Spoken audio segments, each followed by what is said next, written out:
Hello friends तुम्हालोকক मोर YouTube चैनेलলৈ স্বাগতম জনাইছো। আজি মই তোমালোকক ছাত্ৰ জীৱন আৰু সমাজ সেৱা পাঠটিৰ কেইটামান ইম্পৰ্টেন্ট কোৱেশ্চন আনসাৰ দিবলৈ ওলাইছো। আশা কৰো তোমালোকে ভাল পোৱা।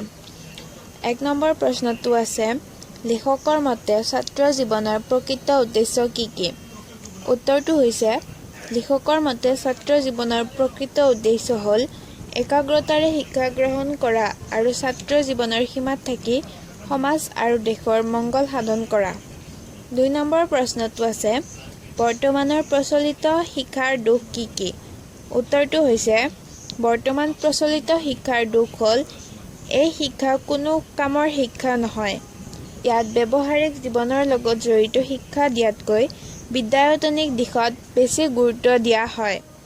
এই শিক্ষাত ছাত্ৰৰ দৈহিক মানসিক প্ৰস্তুতিলৈ গুৰুত্ব নিদি শিক্ষা দিয়া বাবে ছাত্ৰসকলে এই শিক্ষা আয়ত্ত কৰাত বিফল হয়। 3 নম্বৰ প্ৰশ্নটো ছাত্ৰসকলে কি কি বিষয়ত জ্ঞান লাভ কৰি দেশ সেৱাত ব্ৰতী হ'ব লাগে? উত্তৰটো হৈছে ছাত্ৰসকলে শাৰীৰিক মানসিক আধ্যাত্মিক সহযোগিতা দেশহিতৈষিত আদি বিষয়ত জ্ঞান লাভ কৰি দেশ সেৱাত ব্ৰতী হ'ব লাগে। 4 নম্বৰ প্ৰশ্নটো হ'ল ছাত্ৰসকলে কাৰ্যকৰী শিক্ষা ক'ৰ পৰা কিদৰে লাভ কৰিব পাৰে? উত্তৰটো ছাত্ৰসকলে কাৰ্যকৰী শিক্ষা গাঁৱৰ পৰা লাভ কৰে। বৰ্তমান গাঁও অন্ধবিশ্বাস আৰু কুসংস্কাৰৰ লীলাভূমি। পূৰ্বৰ ঋষিমুনিসকলে বাস কৰা গাঁৱৰ লোক অন্ধবিশ্বাস আৰু কুসংস্কাৰৰ বলি হৈ অমানৱীয় কাৰ্যকলাপ কৰি আহিছে, যাৰ ফলত জনসমাজত মানৱীয় প্ৰমূল্যসমূহ হানি কৰি কলুষিতাৰ সৃষ্টি কৰিছে। ছাত্ৰসকলে এই গাঁৱৰ মাজলৈ গৈ লোকসকলক দেউতা ককাইদেউ সম্বন্ধেৰে বুজাব পাৰে।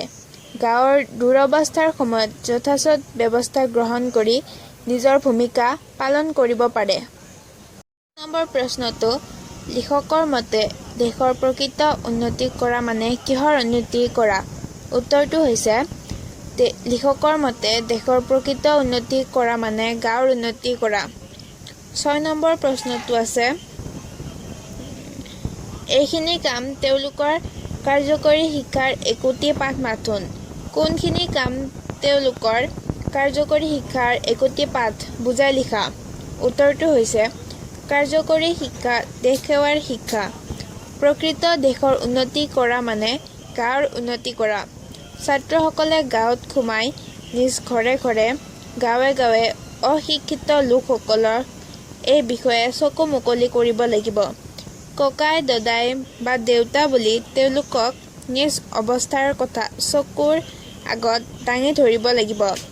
বাতৰি কাকত আৰু জগতৰ বাতৰি থকা পুথি পঢ়ি তেওঁলোকৰ অজ্ঞানতা দূৰ কৰিবলৈ যত্ন কৰিব লাগিব। তেওঁলোকৰ কৰচুট কপট গুচাবলৈ চাব লাগিব। গাঁৱত কোনো লোকৰ নৰীয়া আদি হ'লে উপদেশেৰে বা উপায়েৰে সহায় কৰিব লাগিব। উপদেশেৰে আৰু উদাহৰণেৰে নিজৰ ঘৰ আৰু গাঁওখন একোখন আদৰ্শ গাঁও কৰিবলৈ চাব লাগিব। এইবোৰ কাম ছাত্ৰ কৰ্তব্যৰ বাহিৰ নহয়। এইবোৰ কামেই হৈছে ছাত্ৰসকলৰ কাৰ্যকৰী শিক্ষাৰ একোটি পাঠ। 7 নম্বৰ প্ৰশ্নটো আমাৰ দেশৰ অধিকাংশ লোক আজিও কেনে অৱস্থাত আছে? পাঠটোৰ আধাৰত বুজাই লিখা।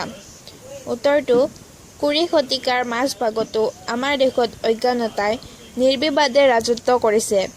আজিৰ স্বাধীন আৰু উন্নত দেশবোৰ ইয়াৰ 300-400 বছৰ আগে যি অৱস্থাত আছিল, আমাৰ গাঁওবোৰত মাথোন আমাৰ পুৰণি সভ্যতা শিক্ষা আৰু সাধনাৰ অলপ অৱশেষ দেখিবলৈ পোৱা যায়। কিন্তু অনেক দিনৰ অজ্ঞানতাই সেই সভ্যতাক অসভ্যতা, সেই শিক্ষাক অশিক্ষা আৰু সেই সাধনাক কপটতাত পৰিণত কৰিছে। আজি গাঁও অজ্ঞানতা আৰু কুসংস্কাৰৰ লীলাভূমি। মানুহ কিছুমানে এই সংস্কাৰৰ বলি হৈ সমাজত কিছুমান অমানৱীয় কাৰ্যকলাপ কৰি সুখ শান্তি ভংগ কৰে। ইয়াৰ ভিতৰত ডাইনী প্ৰথাই অন্যতম। বহুতে আকৌ কোনোমতে খাই বৈ জীয়াই থকাটোকে জীৱনৰ লক্ষ্য বুলি ভাবে। এই ধাৰণাবোৰে দেশৰ অৰ্থনীতি উন্নয়নত বিৰূপ প্ৰভাৱ পেলায়। পুৰণি নিৰৰ্থক ফকৰাবোৰক গুৰুত্ব দি নিজকে নিম্ন শ্ৰেণীৰ শাৰীত বহুৱাইছে। তেওঁলোকে আধুনিক বিজ্ঞানৰ কথাবোৰক মানি ল'ব নিবিচাৰে। সেয়ে ভাৰতবৰ্ষই উন্নতিৰ দিশত সমূলি আগবাঢ়িব পৰা নাই। ১ নম্বৰ প্ৰশ্নটো হৈছে গাঁও একাধাৰে নগৰৰ জনক-জননী। কথাষাৰৰ তাৎপৰ্য বুজাই লিখা। উত্তৰটো হৈছে গাঁও একাধাৰে নগৰৰ জনক-জননী। কিয়নো গাঁৱে মাতৃস্বৰূপে নগৰক জন্ম দি পিতৃস্বৰূপে পালন কৰিছে। নগৰৰ সৃষ্টি যেনেদৰে একে উশাহে হৈছে, ঠিক তেনেদৰে একে উশাহে ধ্বংসও হ'ব পাৰে। কাৰণ গাঁৱৰ মানুহ গৈহে নগৰ চহৰৰ সৃষ্টি কৰে। গাঁৱত থকা খেতিয়ক জাতিটো এবাৰ যদি ধ্বংস পায়, তাক সহজতে পুনৰ জন্মাব নোৱাৰি। গাঁৱতেই আছে সমাজৰ মূল শিপা। সেই দেখি প্ৰকৃত দেশৰ উন্নতি কৰা মানে গাঁৱৰ উন্নতি কৰা। গাঁৱত শিক্ষা বিস্তাৰ কৰা, গাঁৱলীয়া লোকক নিজৰ সন্মান আৰু দায়িত্বৰ কথা সোঁৱৰাই দিয়া।